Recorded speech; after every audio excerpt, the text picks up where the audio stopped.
Dia 2. Resolem problemes de selectivitat. Exercici 2. Considereu les matrius A i B. Apartat A. Calculeu les matrius A per B i B per A. Apartat B. Siguin C i D dues matrius que compleixen que C per D és igual a C i D per C és igual a D, comproveu que les dues matrius són idempotents.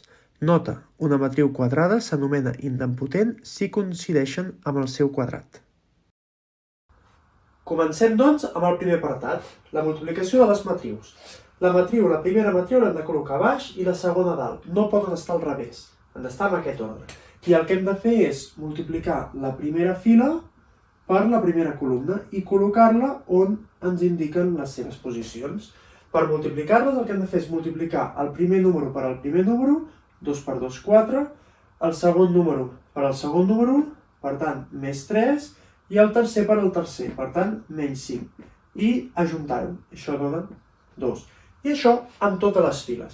Ara agafem la segona fila i la primera columna, 2 per menys 1, menys 2, menys 1 per 4, menys 4, i 5 per 1, 5. Menys 2 per menys 4 més 5 és menys 1. I així anem fent. 1 per 2, 2, menys 3 per menys 1, 3, menys 4 per 1, menys 4, i per tant 1.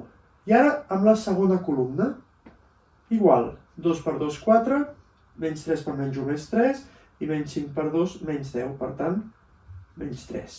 Menys 1 per 2, menys 2, 4 per menys 1, menys 4, 5 per 2, 10, per tant, 4. I 1 per 2, 2, menys 3 per menys 1, 3, per tant, 5, i menys 4 per 2, 8, per tant, menys 3. I amb l'última columna, igual, 2 per 0, menys 3 per 0, res, menys 5 per 1, menys 5, igual, menys 1 per 0, res, 4 per 0, res, per tant 5 per 1, 5, i aquí 1 per 0, res, menys 3 per 0, res, i menys 4 per 1, menys 4.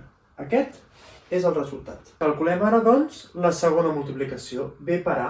Veieu que les matrius s'han girat, perquè primer hem de col·locar la primera i després la segona. I el resultat us hauria de donar això. Per fer el segon apartat, el que hem de fer és agafar aquestes dues propietats que compleixen les matrius del primer apartat i comprovar que la C al quadrat dona C. Com ho fem? C al quadrat és C per C. Si ara substituïm a la C a aquesta matriu, aquesta C és C per D per C, sí? I ara això és C per D. És a dir, això ho hem passat a això i això s'ha convertit en una D per la segona propietat. Aquesta propietat és la mateixa que aquesta. I per tant tenim que C és igual a C al quadrat. Demà, primer problema d'integrals.